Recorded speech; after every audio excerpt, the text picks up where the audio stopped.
ஆகிய இயேசு கிறிஸ்துவின் நாமத்தினாலே இந்த வேத பாடத்திற்கு வந்திருக்கும் உங்கள் அனைவரையும் நான் வாழ்த்தி வரவேற்கிறேன். நம் அனைவரும் திருப்பிக் கொள்ளலாம். யாக்கோப்பு எழுதின நிருபம் 2வது அதிகாரம். யாக்கோப்பு எழுதின நிருபம் 2வது அதிகாரம், அதில் 20ஆம் வசனத்திலிருந்து 26ஆம் வசனம் வரைக்கும் நம்ம வாசிக்க போகிறோம். 20ஆம் வசனத்திலிருந்து 26ஆம் வசனம் வரைக்கும் எல்லாரும் எடுத்து வைத்துக் கொள்ளுங்கள். எல்லாரும் சேர்ந்து வாசிக்கலாங்களா? நம்முடைய பிதாவாகிய ஆபிரகாம் தன் குமாரன் ஈசாக்கை பலிபீடத்தின் மேல் செலுத்தின போது கிரியைகளினாலே அல்லவோ நீதிமானாக்கப்பட்டான். விசுவாசம் அவனுடைய கிரியைகளோட கூட முயற்சி செய்து கிரியைகளினாலே விசுவாசம் பூரணப்பட்டதென்று காண்கிறாயே. அப்படியே ஆபிரகாம் தேவனை விசுவாசித்தான், அது அவனுக்கு நீதியாக எண்ணப்பட்டது என்கிற வேத வாக்கியம் நிறைவேறிற்று. அவன் தேவனுடைய சிநேகிதன் எண்ணப்பட்டான். ஆதலால் மனுஷன் விசுவாசத்தினாலே மாத்திரமல்ல கிரியைகளினாலேயும் நீதிமானாக்கப்படுகிறான் என்று நீங்கள் காண்கிறீர்களே. அந்தபடி ராகாப் என்னும் வேசியும் தூதர்களை ஏற்றுக்கொண்டு வேறு வழியாய் அனுப்பிவிட்ட போது கிரியைகளினாலே அல்லவோ நீதி உள்ளவளாக்கப்பட்டாள். அப்படியே ஆவியில்லாத சரீரம் செத்ததாய் இருக்கிறது போல கிரியை இல்லாத விசுவாசமும் செத்ததாய் இருக்கிறது. அல்லேலூயா. சந்தோஷமா இருக்கிறவங்களாம் சந்தோஷமா இருக்கிற அளவுக்கு தக்கதாக ஒரு அல்லேலூயா சொல்லுங்க. அல்லேலூயா. கர்த்தர் நல்லவர். நாம் கிரியை செய்யும் விசுவாசம் என்கிற இந்த சத்தியத்தை நாம் அறிந்து கொண்டு வந்துகிட்டு இருக்கிறோம் இல்லைங்களா? இங்கே நாம் போன வாரத்திலலாம் தியானித்தோம். என்னதுங்க? 2 விதமான விசுவாசத்தை தியானித்தோம். ஒன்று பிசாசின் விசுவாசம், இன்னொன்று காத்திருக்கும் விசுவாசம். பிசாசின் விசுவாசம் எல்லாத்தையும் பிரித்தது, காத்திருக்கும் விசுவாசம் எல்லாத்தையும் இணைத்தது. அல்லேலூயா. அப்போ நமக்கு காத்திருக்கும் விசுவாசம் அது கிரியை செய்கிற விசுவாசமாக இருக்க வேண்டும். அல்லேலூயா. இந்த வருடத்தில் ஆவியானவர் நம்மளை ஒரே விதத்தில் நடத்துகிறார். கிரியை செய்யும் விசுவாசமும் ஒன்று தான், காத்திருக்கும் விசுவாசமும் ஒன்று தான். ரெண்டுமே ஒன்று தான். ரெண்டையும் நீங்கள் மாற்றி யோசிக்க வேண்டியது இது வேற விசுவாசம் போல் இது வேற விசுவாசம் போல் இல்லை. 2 விசுவாசமும் ஒரே விசுவாசம் தான். அல்லேலூயா. நல்லா கவனிங்க, அங்கே பிரிஞ்சது இங்கே இணைந்தது. ஆமென். திரும்பவும் உங்களுக்கு ஞாபகப்படுத்த விரும்புகிறேன். நாம் செய்கிற எந்த கிரியையும் நம்மை இரட்சிப்புக்குள்ளராக நடத்தவில்லை.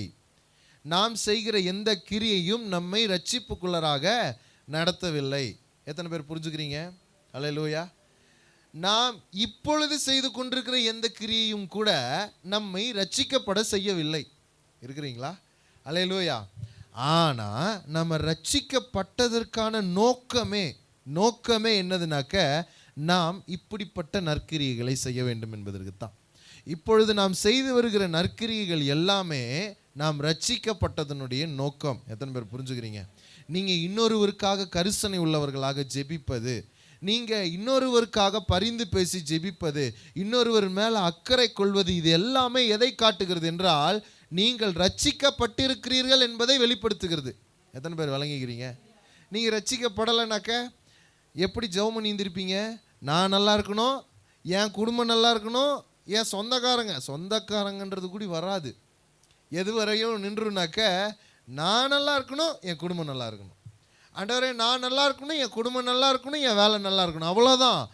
ஆனால் ரட்சிக்கப்பட்ட பின்னாடி உங்களுக்கு பக்கத்து வீட்டு மேலே கரிசனை வருது, உங்களுக்கு உங்கள் ஊர் மேலே கரிசனை வருது. காரணம் என்னது? உங்களுடைய ரட்சிப்பு உங்களை அப்படிப்பட்டவர்களாக மாற்றி இருக்கிறது. எத்தனை பேர் புரிஞ்சுக்கிறீங்க? ரட்சிக்கப்பட்டதின் நோக்கம் என்னவென்றால் நீங்கள் நற்கிரியைகளை செய்கிறவர்களாக மாறுகிறீர்கள்.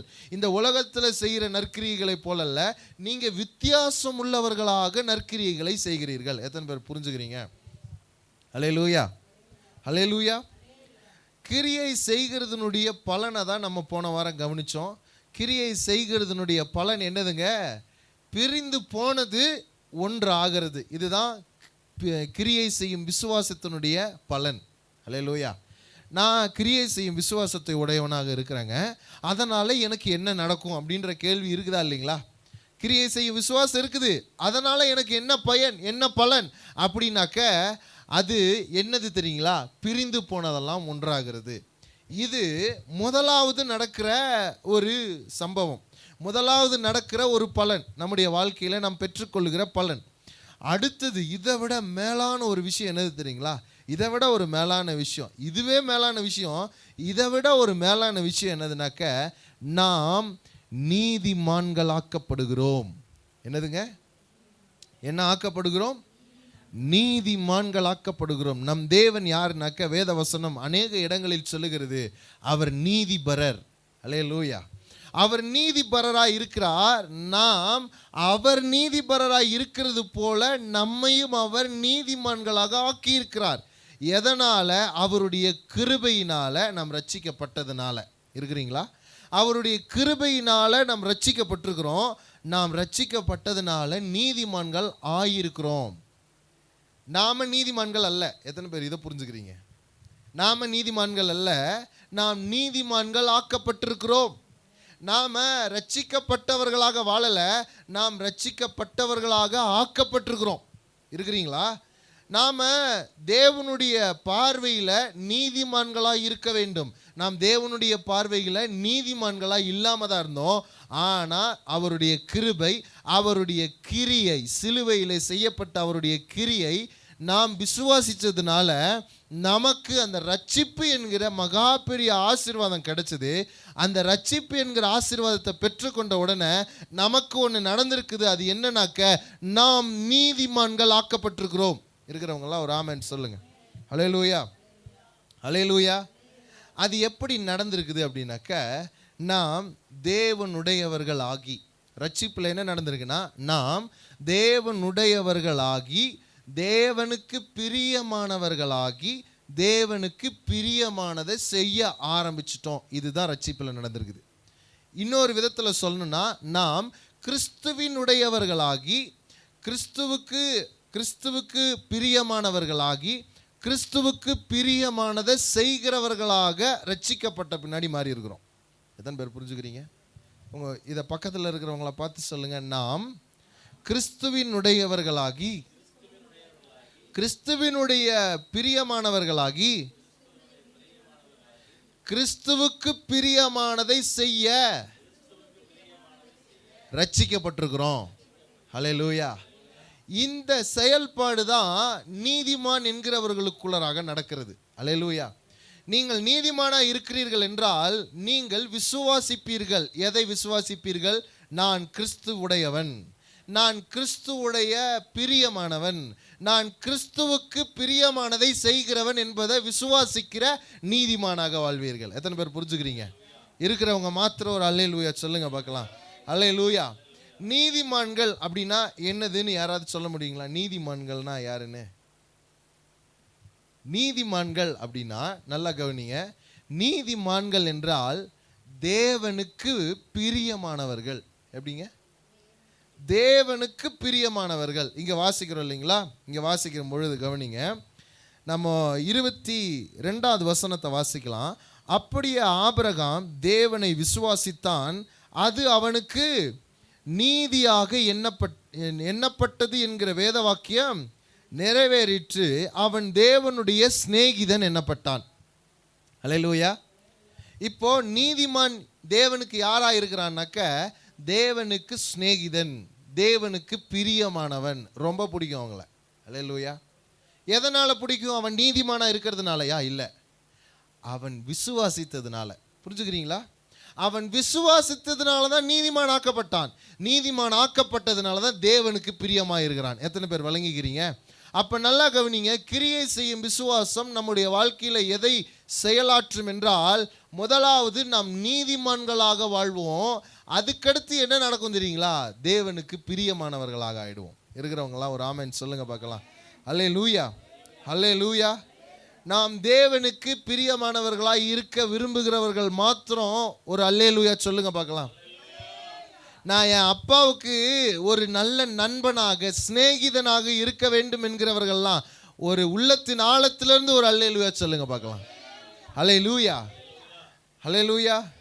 தேவனுக்கு பிரியமாக இருக்க விரும்புகிற நீங்க எப்படிப்பட்ட விசுவாசத்தை உடையவர்களாக இருக்க வேண்டும் என்றால், அவர் சொல்லுகிறதை செய்கிற விசுவாசத்திற்குள்ளராக இல்லாமல், அவர் சொல்லுகிறதை செய்கிற விசுவாசத்திற்குள்ளராக இல்லாமல், அவர் நினைக்கிறதை செய்கிற விசுவாசிகளாக இருக்கணும். எத்தனை பேர் புரிஞ்சுக்கிறீங்க? அல்லேலூயா, சரி, இப்போ அதுக்கான வித்தியாசத்தை உங்களுக்கு காட்ட விரும்புகிறேன்.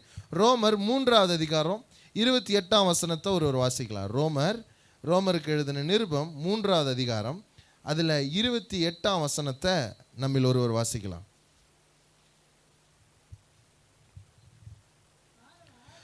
ஆதலால் மனுஷன் நியாயப்பிரமாணத்தின் கிரியைகள் இல்லாமல் விசுவாசத்தினாலேயே நீதிமானாக்கப்படுகிறான் என்று தீர்க்கிறோம். அல்லேலூயா. இதுதான் முடிவு, வேற முடிவு கிடையாது. நல்லா புரிஞ்சுக்கோங்க. எப்படி நாம் தேவனுக்கு பிரியமானவர்களாக மாறுகிறோம் என்றால், அதாவது நீதிமான்கள் ஆக்கப்படுகிறோம் என்றால், நியாயப்பிரமாண கிரியைகளினால் அல்ல. என்ன கிரியைகளினால்? விசுவாச கிரியைகளினால்.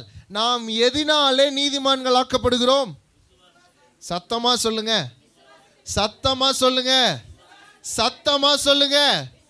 விசுவாச கிரியைகளினாலே நாம் நீதிமான்கள் ஆக்கப்படுகிறோம். அல்லேலூயா. நல்லா கவனிங்க.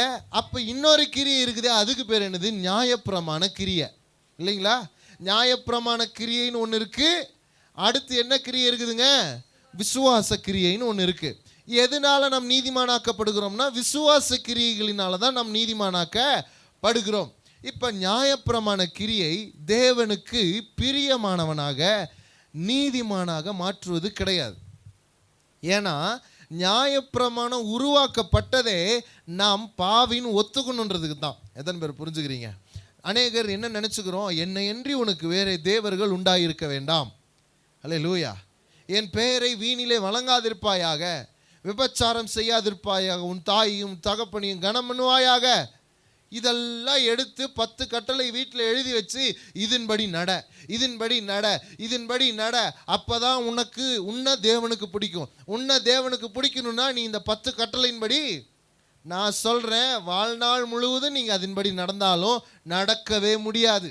காரணம் என்னன்னா, அது நீங்கள் நடக்கக்கூடாதுன்னே உண்டாக்கப்பட்டது. எத்தனை பேர் புரிஞ்சுக்கிறீங்க? நீங்கள் நடக்கக்கூடாதுன்னு தான் அது உண்டாக்கப்பட்டது. ஏன் தெரியுங்களா? அதை வச்சு தான் உங்களுக்கு விசுவாச கிரியையை கொடுக்கணும். அல்லேலூயா. எதை வச்சு? நியாயப்பிரமாணத்தை வச்சு தான் உங்களுக்கு விசுவாச கிரியையை கொடுக்கணும். அதற்காக தான் நியாயப்பிரமாண கிரியையை கர்த்தர் வச்சார். நியாயப்பிரமாணம் என்ன பண்ணப்பட்டதென்றால் சொல்லப்பட்டது. அல்லேலூயா. நியாயப்பிரமாணம் வாயினால் சொல்லப்பட்டு கையினால் எழுதப்பட்டது. அல்லேலூயா. எழுதப்பட்டதும் சொல்லப்பட்டதுமாய் இருக்கிறது எதுங்க? நியாயப்பிரமாணம். அல்லேலூயா, அல்லேலூயா. இப்போ பழைய ஏற்பாட்டில் பழைய உடன்படிக்கையின் கீழே இருக்கிற அத்தனை பேரும் என்னத்தை தான் செய்து கொண்டிருக்கிறார்கள் என்றால் நியாயப்பிரமாணத்தை தான் செய்து கொண்டிருக்கிறார்கள். நியாயப்பிரமாண கிரியைகள் தான் நடக்கிறது. ஆனால் நியாயப்பிரமாண கிரியைகள் அவர்களை ரட்சிக்கவே இல்லை. எத்தனை பேர் புரிஞ்சுக்கிறீங்க? நியாயப்பிரமாண கிரியை அவர்களை ரட்சிக்கவே இல்லை.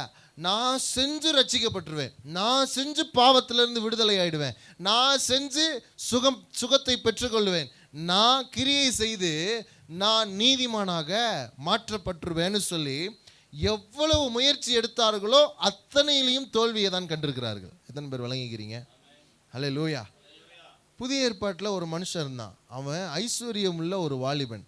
அவன் ஆண்டவர்கிட்ட கேட்குறான், ஆண்டவரே நான் பரலோக ராஜ்யத்துக்கு போக என்ன செய்யணும் அப்படின்னு கேட்டார். கேட்டோன்னா ஆண்டவர் அவனை பார்த்து கேட்டார், உனக்கு நியாயப்பிரமாணம்லாம் தெரியுமா? அதை நான் என் சிறு வயதிலிருந்து கடைபிடித்துட்டு வரேனே அப்படின்னு சொன்னார். சொன்னோடனே சரிப்பா என்னென்ன கடைபிடிச்சிட்டு வரணுன்னா 10 கட்டளையும் மனப்பாடமாக சொல்லிட்டாரு. எப்படி சொல்லிட்டாருங்க? மனப்பாடமாக சொல்லிட்டாரு. சொல்லி முடிச்சோடனே ஆண்டவராகிய இயேசு கிறிஸ்து சொல்கிறாரு, அப்படின்னா உன்னுடைய இதெல்லாம் விற்று தரித்திரருக்கு கொடுனார். அல்லேலூயா. கொடு அப்படின்னாரு. அவன் என்ன பண்ணிட்டான்? கொடுக்க முடியாமல் பின்னாடி போயிட்டான். நமக்கு இந்த பொழப்பெல்லாம் ஆகாத அப்படின்ட்டு என்ன பண்ணிட்டாரு? இப்போ நீங்கள் சொல்லுங்கள், நியாயப்பிரமாண கிரியை முழுமை அடைஞ்சதுங்களா? நியாயப்பிரமாண கிரியை அந்த ஐஸ்வர்யம் உள்ள வாலிபனை ரட்சித்ததுங்களா? இல்லவே இல்லை. அவன் நீதிமான் ஆக்கப்பட்டிருக்கிறானா? இல்லவே இல்லை. அல்லேலூயா. ஆனால் விசுவாச கிரியை என்ன பண்ணுது தெரியுங்களா? நீதிமானாய் மாற்றுகிறது. நல்லா கவனிங்க. அந்த ஐஸ்வர்யமுள்ள வாலிபன் கிட்ட என்ன இருந்துச்சுனாக்க நியாயப்பிரமாணம் நல்லா தெரிஞ்சிருந்துச்சு, நியாயப்பிரமாணத்தின்படி வாழ்கிறேன் என்ற பெருமை இருந்துச்சு, ஆனால் என்ன இல்லை? ரட்சிப்பு இல்லை. புரிஞ்சுக்கிறீங்களா? நியாயப்பிரமாண கிரியைகளினால் நாம் ரட்சிக்கப்பட முடியாது. ஆனால் விசுவாச கிரியைகளினால் நாம் ரட்சிக்கப்பட முடியும், நீதிமான்களாக்கப்பட முடியும். ஏன் தெரியுங்களா? நியாயப்பிரமாண கிரியைகளில் என்ன இல்லைன்னா உறவு வலுவா இல்லை. நியாயப்பிரமாண கிரியைகளில் என்ன இல்லைங்க? உறவு வலுவா இல்லை. ஆனால் விசுவாச கிரியையில் உறவு வலுவா இருக்கு. புரிகிற மாதிரி சொல்லட்டுங்களா? ஐஸ்வர்யமுள்ள வாலிபன் என்னத்தை செஞ்சாருங்க? நியாயப்பிரமாணத்தை செஞ்சார். நியாயப்பிரமாணம் என்ன பண்ணப்பட்டிருந்தது? சொல்லப்பட்டிருந்தது, எழுதப்பட்டிருந்தது. சொல்லப்பட்டதையும் எழுதப்பட்டதையும் தான் யாரு செஞ்சாருங்க? ஐஸ்வர்யமுள்ள வாலிபன் செஞ்சுக்கிட்டு இருந்தாரு. சின்ன வயசுல இருந்து செஞ்சுக்கிட்டு இருந்தாரு. ஆனா அவர் ரட்சிக்கப்பட முடியல. அங்க என்ன இல்லாம போயிடுச்சுன்னா உறவு வலுவில்லாம போயிடுச்சு. ஸ்ட்ராங்கா இல்லை உறவு.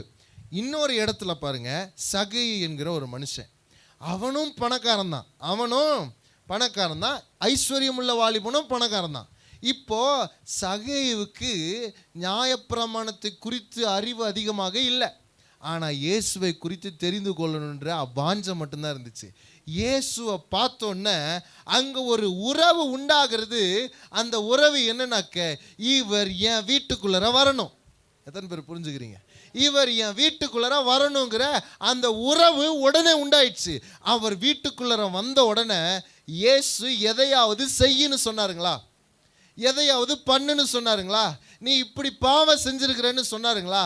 ஊரே அவரை குற்றப்படுத்தி கொண்டிருந்தது இல்லைங்களா? எல்லாரும் முறுமுறுத்து கொண்டிருந்தார்கள். ஆனால் இயேசு சகைவை ஒரு குற்றம் கூடி சுமத்தவில்லை. இருக்கிறவங்களாம் இயேசுவோட உறவு வச்ச உடனே சகைவுக்கு இப்போ இயேசுவுக்குள்ள இருக்கிற அந்த மனசு அப்படியே சகைவுக்குள்ள வந்துருச்சு. இயேசு என்ன யோசிப்பாரோ அதே யோசனை இப்ப சகைவுக்குள்ள வந்துருச்சு. இயேசு எதை சிந்திப்பாரோ அதே சிந்தனை எங்க வந்துருச்சுங்க? அதே சிந்தனை சகைவுக்குள்ள வந்துருச்சு. கொஞ்சம் கூடி என்ன பண்ணல, மாறல. அல்லேலூயா. இருக்கிறவங்க மாத்திரம் ஒரு ஆமென் சொல்லுங்க பார்க்கலாம். எந்த விதத்திலையுமே அங்க ஒரு மாற்றமே இல்லை. ஆனா நியாயப்பிரமாணத்தில் என்ன இருந்துச்சு?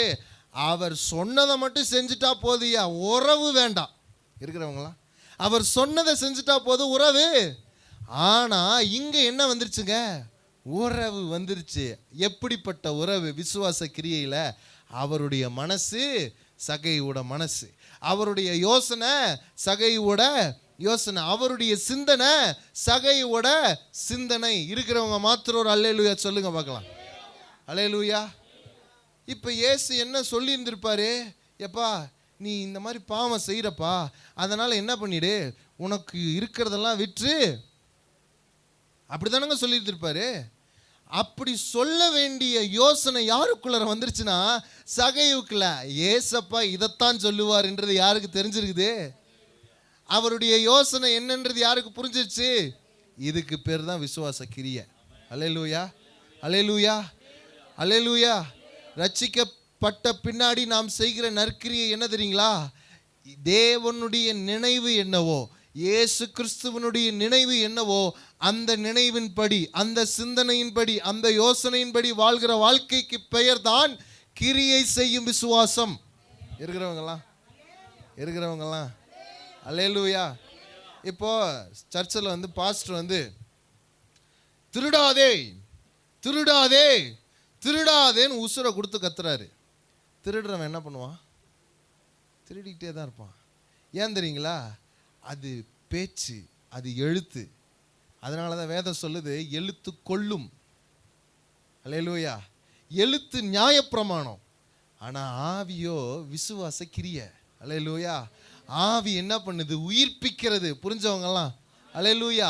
எழுத்து கொல்லுகிறது. செய்யாதே, அதை தொடாதே, அந்த விபச்சாரம் செய்யாதே, இச்சியாதிருப்பாயாக, பொய் சாட்சி சொல்லாதிருப்பாயாக, நீ இப்படிதான் இருக்கணும் இப்படிதான் இருக்கணும்னு போட்டு தாக்குன்னு தாக்குறதுல அங்கே உரமும் இல்லை, அங்கே ரட்சிப்பும் இல்லை, அங்கே நீதிமான் என்கிற நிலைமையும் இல்லை.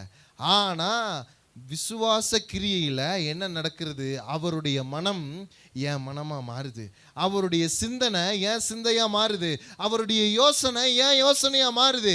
இதனால் என்ன நடக்குது? நான் எப்பொழுதுமே நீதிமானாக இருக்கிறேன். எனக்கு ஒருத்தர் நீ விபச்சாரம் செய்யாதன்னு சொல்ல வேண்டிய அவசியம் இல்லை. எனக்கு ஒருத்தர் நீ திருடாதன்னு சொல்ல வேண்டிய அவசியம் இல்லை. எனக்கு ஒருத்தர் அட்வைஸ் பண்ண வேண்டிய அவசியமே இல்லை. காரணம் விசுவாச கிரியை. இருக்கிறவங்களாம் விசுவாச கிரியை என்ன பண்ணுதுங்க? எனக்குள்ளர வேலை செய்யுது. விசுவாச கிரியை ஆவியோட சம்பந்தப்பட்டிருக்கிறது. ஆவி உயிர்ப்பிக்கிறது. இருக்கிறவங்கலாம் அல்லேலூயா. இப்போ இது தான் ஆபிரகாமுடைய வாழ்க்கையில் நடக்கிறது. ஆமென், அல்லேலூயா. நல்லா கவனிங்க. இப்போ விசுவாச கிரியை எதை செய்யுதுனாக்க நம்முடைய வாழ்க்கையில் நாம் நீதிமான்கள் ஆக்கப்படுகிறோம். புரிஞ்சுக்கிறீங்களா? விசுவாச கிரியை நீதிமான்கள் ஆக்குகிறது. அப்போ நீதிமான்கள்னா என்ன நிலைமையில் இருக்கிறோன்னா, தேவனுக்கு பிரியமானவன், தேவனுக்கு சிநேகிதன் என்கிற நிலைமைக்கு வந்துட்டோம். இருக்கிறீங்களா? அல்லேலூயா, அல்லேலூயா.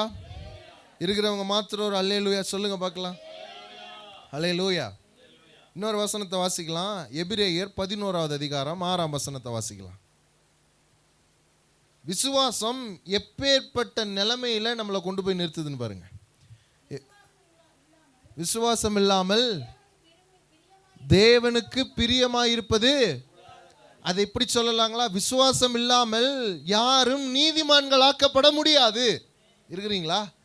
உங்க பக்கத்தில் இருக்கிறவங்கள பார்த்து சொல்லுங்க, விசுவாசம் இல்லாமல் தேவனுக்கு பிரியமாயிருப்பது நடக்கவே நடக்காது. இந்த டைலாக் ஞாபகம் இருக்குங்களா? ஒரு 2 வருடங்களுக்கு முன்னாடி வாரந்தோறும் இந்த வசனத்தை தான் சொல்லிக்கிட்டு இருந்தோம். அல்லேலூயா.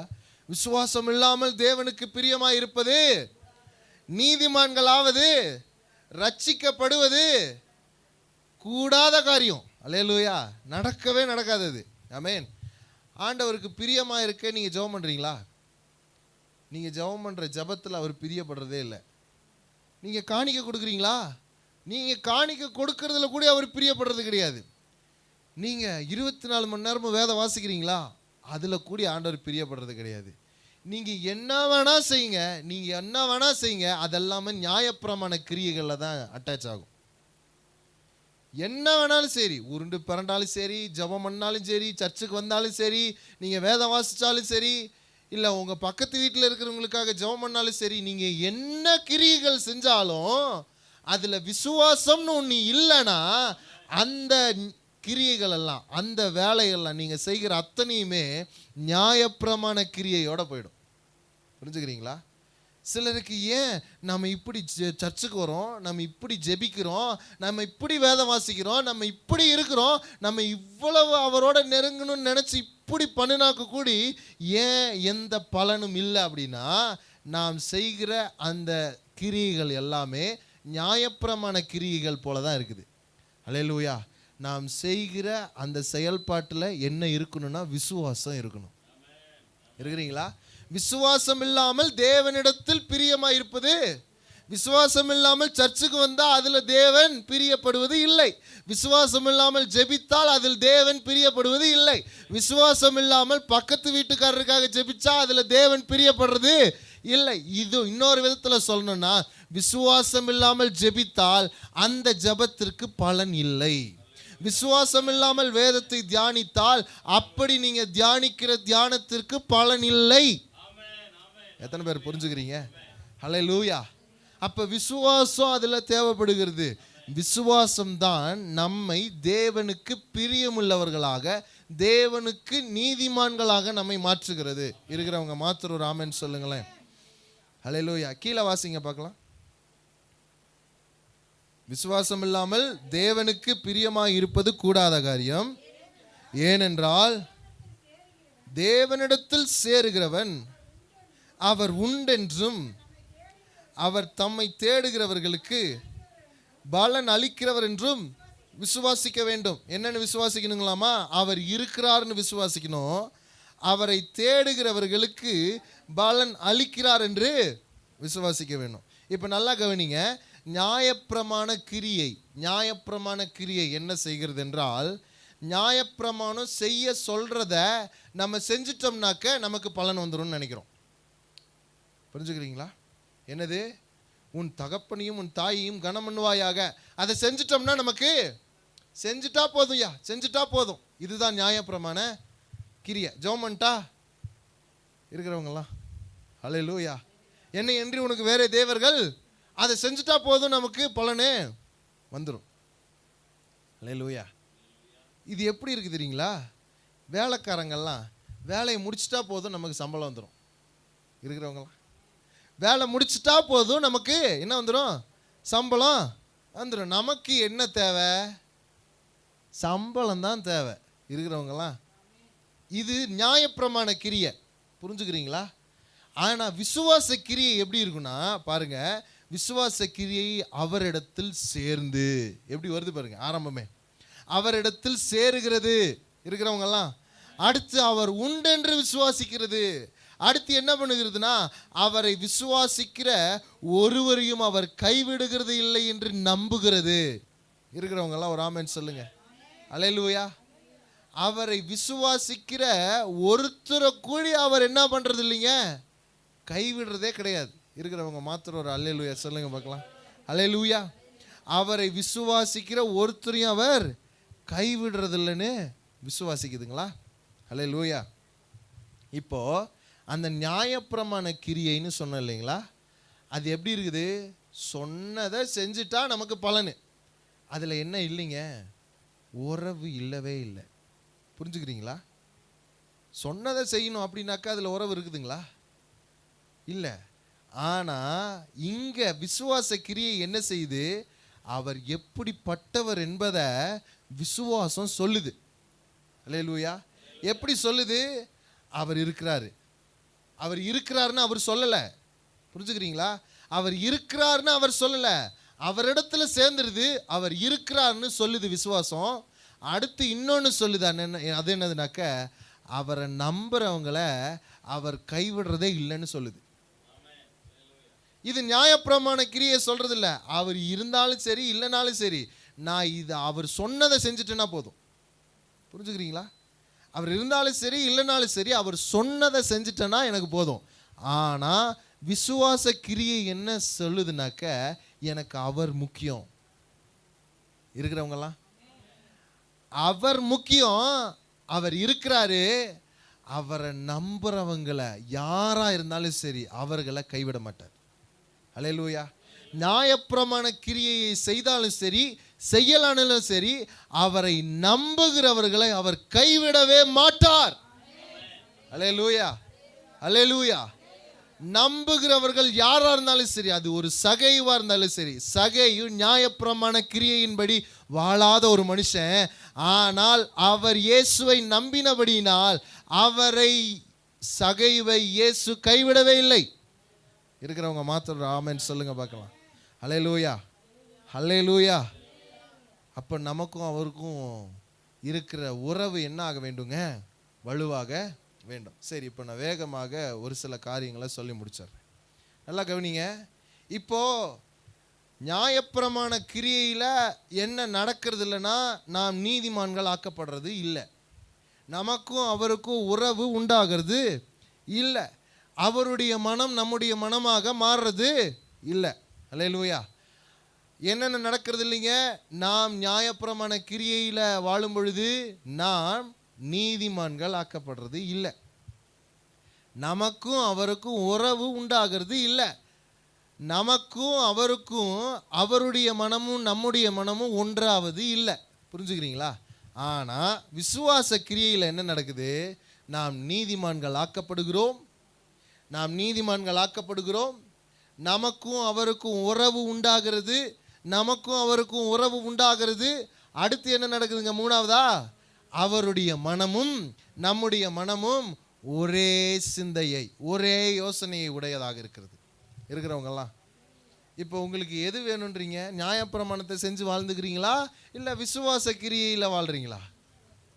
நியாயப்பிரமாணத்தை செஞ்சு சர்ச்சுக்கு போனால் போதுன்னு வரீங்களா இல்லை உறவின் அடிப்படையில் சர்ச்சுக்கு வரீங்களா? வேதம் வாசிச்சா போதுன்ற வாழ்க்கையா இல்லை உறவின் அடிப்படையில் வேதம் வாசிக்கிறீங்களா? அல்லேலூயா. அல்லேலூயா.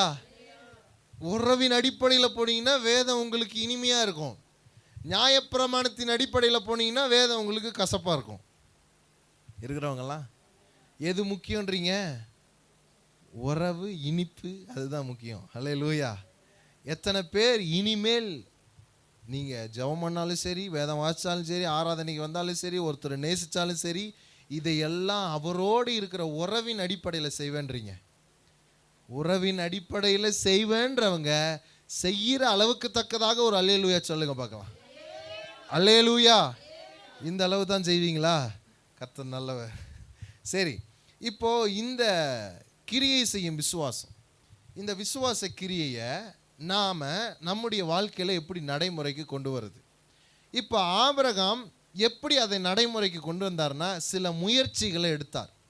இங்கே சொல்லப்பட்டிருக்கிறது யாக்கோபு 2வது அதிகாரம். யாக்கோபு 2வது அதிகாரம் அதில் 22ஆம் வசனம் பாருங்க. விசுவாசம் அவனுடைய கிரியைகளோட முயற்சி செய்து கிரியைகளினாலே விசுவாசம் பூரணப்பட்டது என்று காண்கிறாய். ஆபிரகாமுடைய விசுவாசம் என்ன பண்ணுதுங்க? முயற்சி செய்கிறது. கிரியை செய்யும்படி என்ன பண்ணுதுங்க? முயற்சி செய்கிறது. விசுவாசம் உங்களுடைய வாழ்க்கையில் கிரியை செய்ய வேண்டும் என்றால் நீங்கள் சிலவற்றில் சில முயற்சிகளை எடுக்க வேண்டும். அதில் ஒரு சில காரியங்களை நான் உங்களுக்கு சொல்லுகிறேன். விசுவாச கிரியைகள் இவ்வாறு சொல்லப்படுகின்றன.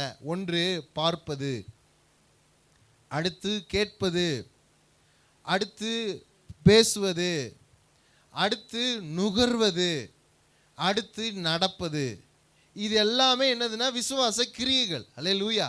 இந்த விசுவாச கிரியைகளை செய்ய நீங்கள் எடுக்கும் முயற்சிகள் உங்களை விசுவாசத்தில் வாழ வைக்கும். புரிஞ்சுக்கிறீங்களா? கேட்கறதுல, பார்க்கறதுல, பேசுறதுல, நுகர்றதுல, நடக்கிறதுல, இதிலெல்லாம் நீங்கள் கொஞ்சம் முயற்சி எடுக்க ஆரம்பிச்சிங்கன்னா உங்களுக்குள்ளராக விசுவாச கிரியை வேலை செய்ய ஆரம்பிச்சிடும். இருக்கிறவங்கலாம் இப்போ ஆபிரகாம் என்ன செய்தாருங்க? தன்னுடைய ஒரே பேரான குமாரனை எங்கே பலியிட்டார்னா மோரியா மலையில் பலியிட்டார். அடுத்து இன்னொரு அம்மாவை பற்றி சொல்லப்படுகிறது ராகாப். ராகாப்ன்றவங்க யாருன்னா ஒரு வேசி. நம்ம வாசிச்சோம் இல்லைங்களா? இப்போ யாக்கோபு 2ல் கீழே வேசியை குறித்து சொல்லப்பட்டிருக்குது. ராகாப் என்கிற வேசி. இப்போது வேசித்தனம் பண்ணின ஒரு அம்மாவை பற்றி வேதத்தில் சொல்லப்பட்டிருக்குது. அதுவும் பெருமையாக சொல்லப்பட்டிருக்குது. எப்படி? அவங்க விசுவாசத்தினால நீதி உள்ளவர்களாக்கப்பட்டார்கள்னு. ஆபிரகாம் கூடி ஓரளவுக்கு பரவாயில்ல. இவங்க வேசித்தனம் பண்ணிட்டு இருந்தவங்க, இவங்க பேர் எப்படிப்பா வந்துச்சு? அல்லேலூயா. 2 பேருமே ஒரே விஷயத்தில் தான் நீதிமான்கள் ஆக்கப்பட்டிருக்கிறார்கள். அது எப்படின்னா அவருடைய மனமும் இவர்களுடைய மனமும் ஒன்றாய் இருந்துச்சு, உறவு இருந்துச்சு. புரிஞ்சுக்கிறீங்களா? இவங்களுக்குள்ள நியாய பிரமாண கிரியை வரவே இல்லை. இவங்களுக்குள்ளராக என்னதான் வந்துச்சுன்னா நம்பிக்கை, விசுவாசம், விசுவாச கிரியை மட்டும்தான் இருந்துச்சு. அல்லேலூயா. நல்லா கவனிங்க. ஆபிரகாம் தேவனுடைய வார்த்தையை கேட்டு, நல்லா கவனிங்க, தேவனுடைய வார்த்தையை கேட்டு தேவன் என்ன செய்வாரோ அதை செஞ்சார். தேவன் என்ன செய்வார்? தம்முடைய ஒரே பேரான குமாரனை நாம் மீட்கப்படும்படிக்கு, நாம் ரட்சிக்கப்படும்படிக்கு, நாம் கெட்டு போகாமல் நித்திய ஜீவனை அடையும்படிக்கு அவர் கொடுப்பார். யாரு? தேவன். இப்போ அதே வார்த்தை யாருக்கிட்ட சொல்றார்? ஆபிரகாம் கிட்ட. இப்போ ஆபிரகாமுடைய மனசு எப்படி இருக்குன்னா, அவருடைய மனசு எப்படி இருக்குதோ அப்படியே இருக்குது. நான் எதை வேணாலும் ஆண்டவருக்குன்னு கொடுப்பேன். புரிஞ்சுக்கிறீங்களா? நான் எதை வேணாலும் ஆண்டவருக்குன்னு கொடுப்பேன். ஏன்னா அவர் எதை வேணா கொடுப்பார். அவர் மனசு அப்படி, அதனால என் மனசும் அப்படி. இருக்கிறவங்க மாத்திரம் எத்தனை பேர் சொல்றீங்க அவர் மனசு எப்படியோ அப்படியே என் மனசும் இருக்கட்டும்? இப்படி ஜெபம் பண்ணுங்க. ஆண்டவரே உங்க மனசு எப்படியோ அப்படியே என் மனசும் இருக்கட்டும்ப்பா. இனிமேல் உங்க மனசின்படியே நான் வாழ விரும்புகிறேன், உங்க யோசனையின்படியே நான் வாழ விரும்புகிறேன், உங்க சித்தத்தின்படியே வாழ விரும்புகிறேன். அல்லேலூயா. ஆபிரகாம் யாருடைய மனசை போல அந்த விசுவாசத்தை வெளிப்படுத்தினார் என்றால் தேவனுடைய மனசின்படியே அந்த விசுவாசத்தை வெளிப்படுத்தினார். ராகாப்பை கவனிங்க. ராகாப்புன்றவங்க வேசித்தனம் பண்ணிட்டு இருக்கிற வேற ஒரு தேசத்தை சேர்ந்தவங்க. அவங்களுக்கு என்ன தெரியும்னாக்க, ஆபிரகாமின் தேவன்னு சொல்லப்படுகிற இவர் யெகோவா தேவன் இஸ்ரவேல் ஜனங்களை 430 வருட அடிமைத்தனத்திலிருந்து விடுதலையாக்கி செங்கடல்ல அவர்களை 430 வருஷமா அடிமைத்தனத்தில் வச்சிருந்த பார்வோனை சாகடிச்சாரு. இவர் தான் தேவன் என்பதை நம்பினாங்க, இவர் தான் தேவன் என்பதை விசுவாசிச்சாங்க. அதை விசுவாசித்ததுனால என்ன பண்ணாங்க தெரியுங்களா? யோசுவா அனுப்பி வைத்த வேவுக்காரர்களை அவங்க வீட்டுக்குள்ள பாதுகாப்பாக வச்சு அவர்களுக்கு உதவி செஞ்சாங்க. இருக்கிறவங்களாம் விசுவாசம் இருக்குதா, கர்த்தர் இருக்கிறாருன்னு விசுவாசித்தாங்க. ஆனால் ஒருத்தங்க ஆண்டவருடைய பிள்ளைங்க வந்த பொழுது அவர்களுக்கு உதவி செய்யறதுல என்னத்தை வெளிப்படுத்தினாங்க? விசுவாசத்தை வெளிப்படுத்தினாங்க. நல்லா புரிஞ்சுக்கோங்க, விசுவாசம் கிரியை இல்லாமல் வெளிப்படாது.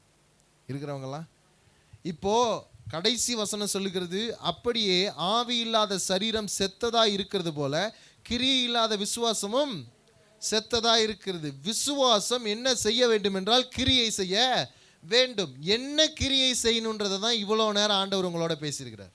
அல்லேலூயா.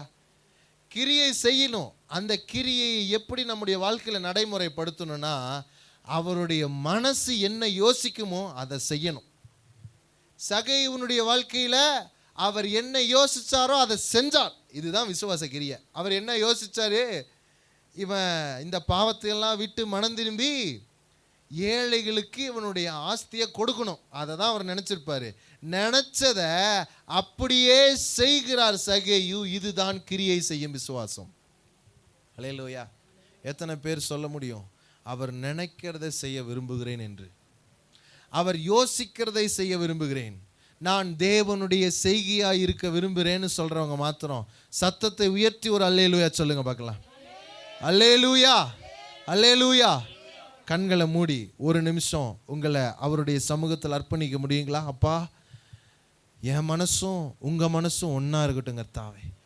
ஆண்டவரே, நான் உமக்கு பிரியமானவனாக இருக்க, உமக்கு பிரியமானவளாக இருக்க, ஆண்டவரே உமக்கு நீதிமானாக நான் வாழ, உம்முடைய செய்கையாக இருக்க, நீங்கள் யோசிக்கிற யோசனையை நான் செய்து முடிக்க, நீங்கள் ஆண்டவரே சிந்திக்கிற சிந்தனையை உம்முடைய சித்தத்தை நிறைவேற்ற, ஆண்டவரே நான் என்னை முழுசும் அர்ப்பணிக்கிறேன் கர்த்தாவே.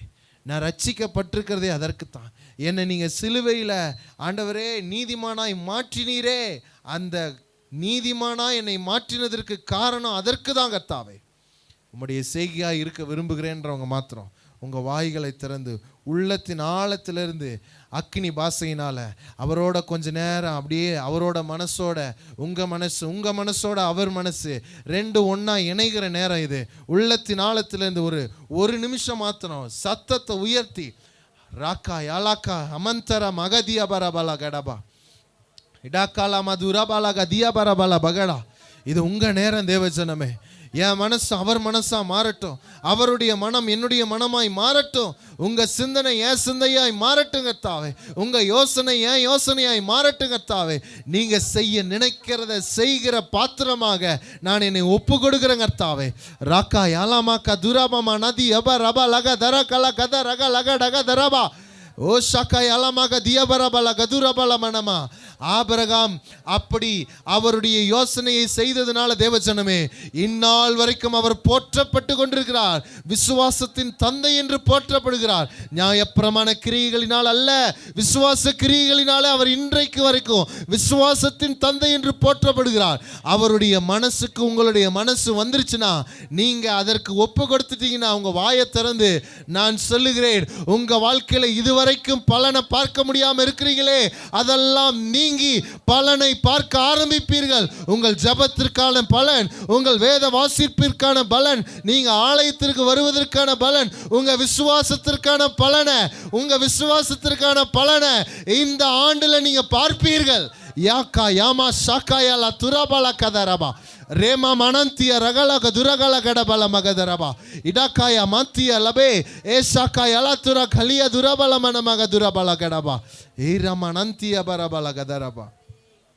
அது மாத்திரம் இல்லைங்க, நீங்க தேவனுக்கு மிகவும் பிரியமானவர்களா மாறிடுவீங்க. நீங்க தேவனுக்கு மிகவும் பிரியமானவர்களா மாறிவிடுவீர்கள். ஹல்லேலூயா. ராக்கா யமானா துரபாலா தரகல ஹதி அபரபலமனா ஏஷாக்கா யலதுரமன மகதுரபல கடபக தரபல மக தரபா. யோவான் 15வது அதிகாரத்தில் நம்ம வாசிக்கிறோம். நீங்கள் அப்படியே கண்களை மூடிக்கொண்டே இதை கேளுங்க. 15:14 நான் உங்களுக்கு கற்பிக்கிற யாவையும் நீங்கள் செய்வீர்களானால் என் சிநேகிதராக இருப்பீர்கள். அவர் போதிக்கிறபடி நீங்கள் வாழ ஆரம்பிச்சிட்டிங்கன்னா அவருக்கு ரொம்ப பிரியமானவர்களாக மாறிடுவீங்க. ஹல்லேலூயா, ஹல்லேலூயா. உங்கள் விசுவாசம் கிரியை செய்யட்டும். கர்த்தர் உங்களை ஆசீர்வதிப்பாராக. கடைசியாக நம் போதகர் அவர் ஜெபித்து முடிப்பார்கள். நாம் அனைவரும் இணைந்து